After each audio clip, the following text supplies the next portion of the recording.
Assalamualaikum warahmatullahi wabarakatuh. Jumpa lagi bersama channel Tongkat Emas Edukasi, channel yang menyajikan seputar dunia informasi pendidikan. Apa kabar Bapak Ibu? Semoga semuanya dalam keadaan sehat walafiat serta dimurahkan segala urusan dan rezekinya. Kali ini Bapak Ibu kita akan bahas tentang soal yang sering muncul pada ujian tes P3K tahun 2023 ini. Nah, ini berdasarkan pengalaman teman-teman yang sudah melaksanakan ujian. Jadi saya rangkum untuk Bapak Ibu semua subscriber ataupun penonton baru yang baru menemukan channel ini. Nah, bagi yang baru menemukan channel ini, jangan lupa dukung terus channel ini dengan cara tekan tombol subscribe dan nyalakan notifikasi loncengnya, agar Bapak Ibu tidak ketinggalan jika channel ini mengupload video terbaru. Oke, jangan lupa juga share video ini seluas-luasnya agar apa yang ada di dalam channel ini bisa bermanfaat untuk orang lain.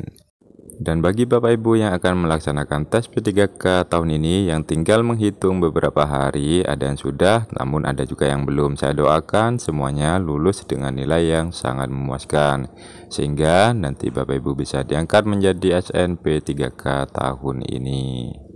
Baik Bapak Ibu, kita langsung saja pada soal yang pertama. Guru yang baik harus mampu mengelola pesan yang menarik yang tertuang dalam rencana pelaksanaan pembelajaran atau RPP. Tahapan pertama dalam menyusun pesan yang baik adalah A. Tahap penelitian, B. Tahap kebutuhan, C. Tahap tindakan, D. Tahap perhatian, E. Tahap visualisasi. Silakan Bapak Ibu jawab, saya hitung mundur mulai dari angka 5.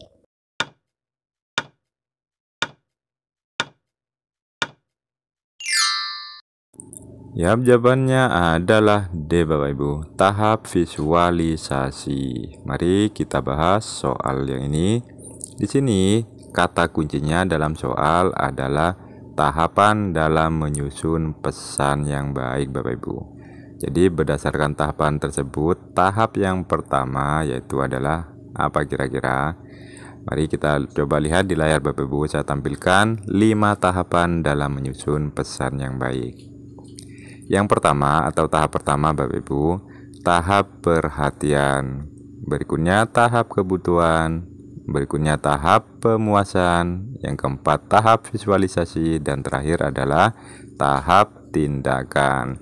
Jadi tahap pertama dalam menyusun pesan yaitu adalah tahap perhatian. Jadi yang D Bapak Ibu. Oke, kita lanjutkan ke soal berikutnya. Perkembangan sosial peserta didik dapat dilihat dari kemampuannya dalam berinteraksi dengan orang lain. Perkembangan sosial peserta didik dipengaruhi oleh faktor-faktor berikut ini, kecuali A. Keluarga, B. Kematangan, C. Teman, D. Pengalaman, E. Status sosial. Silakan Bapak Ibu jawab, saya hitung mundur mulai dari angka 5.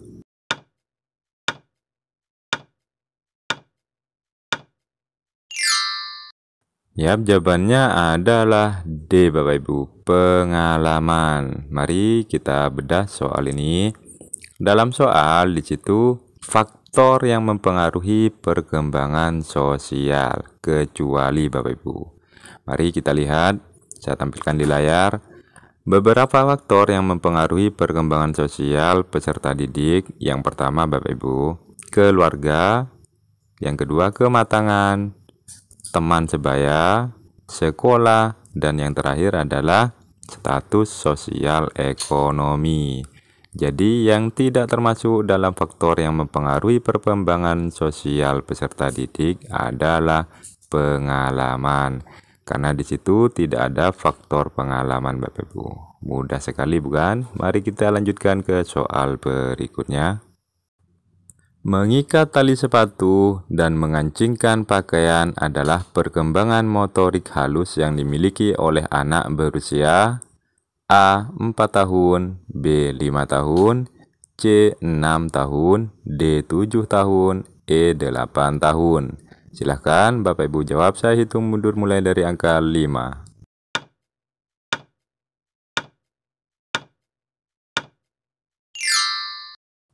Yap, jawabannya adalah C, Bapak Ibu. Umur 6 tahun. Nah, di sini adalah perkembangan motorik halus yang dimiliki oleh anak, Bapak Ibu. Saya langsung jelaskan ya. Di sini perkembangan motorik halus anak usia 6 tahun adalah kemampuan anak dapat menempel, mengikat tali sepatu, dan mengancingkan pakaian. Nah, ini tepatnya anak usia 6 kelas 1 SD, Bapak Ibu.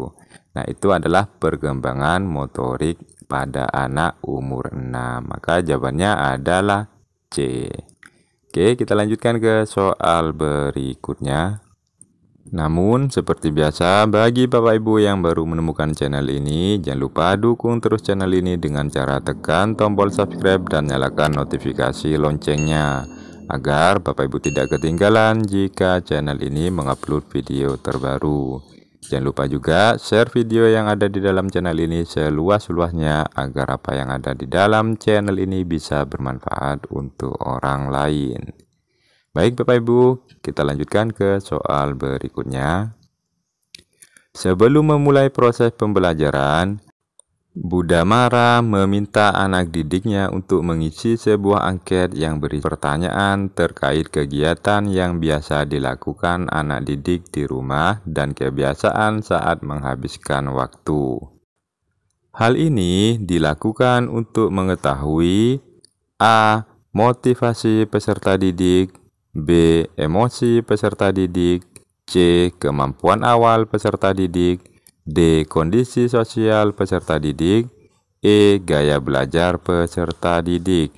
Silahkan Bapak Ibu jawab, saya hitung mundur mulai dari angka 5.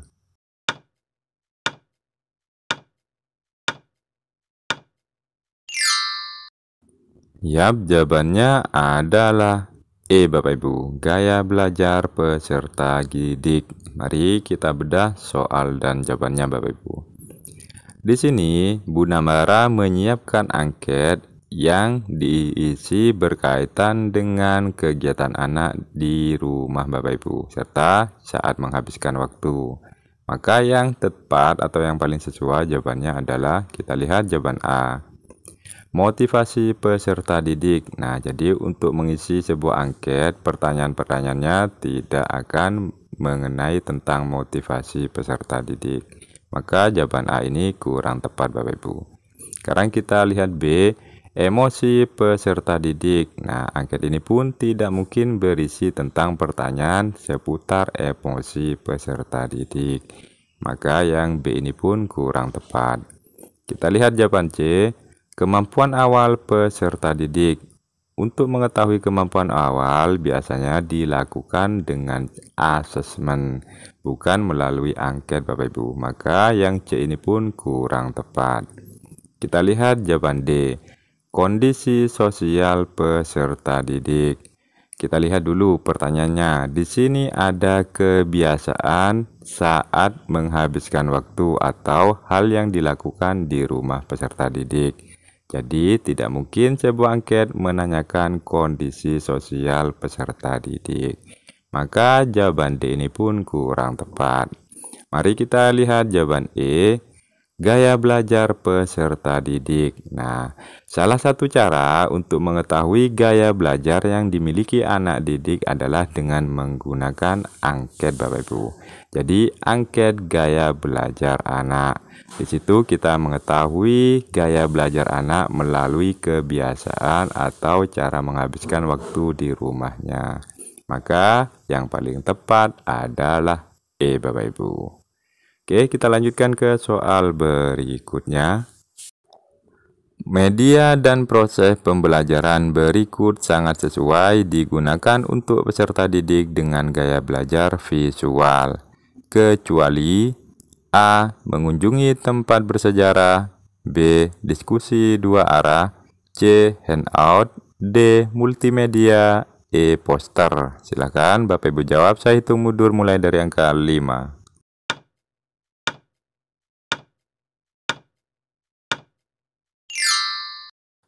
Yap, jawabannya adalah B, Bapak Ibu. Diskusi dua arah. Mari kita bedah soal dan jawabannya.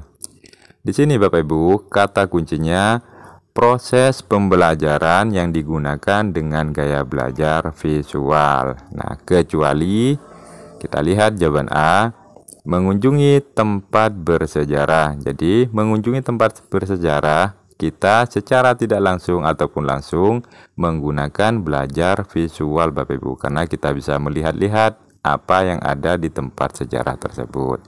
Maka jawaban A ini tidak tepat. Kemudian kita lanjut ke jawaban C dulu, kita loncati yang B. Handout pun juga menggunakan gaya belajar visual karena kita juga bisa melihat atau memandang sesuatu Bapak Ibu. Maka yang C ini pun kurang tepat. D. Multimedia biasanya bisa berupa video ataupun gambar. Nah, ini cenderung pada peserta didik dengan gaya bahasa visual. Maka yang D ini pun kurang tepat. Kita lihat jawaban E, poster. Poster Bapak Ibu sudah tahu sendiri ya. Ini adalah merupakan salah satu media dengan gaya belajar visual Bapak Ibu. Maka yang E ini pun kurang tepat. Kita lihat jawaban B, diskusi dua arah. Nah, yang ini Bapak Ibu, diskusi dua arah ini merupakan proses pembelajaran yang lebih sesuai untuk peserta didik dengan gaya belajar audio, bukan visual. Jadi jawabannya adalah B Bapak Ibu. Mudah sekali Bapak Ibu. Oke, kita lanjutkan ke soal berikutnya. Karakteristik peserta didik harus menjadi perhatian dan pijakan pendidik dalam melakukan seluruh aktivitas pembelajaran. Karakteristik peserta didik meliputi hal-hal berikut ini, kecuali A. Etnik, B. Kultural, C. Minat, D. Perkembangan moral dan spiritual, E. Wilayah. Silakan Bapak Ibu jawab, saya hitung mundur mulai dari angka 5.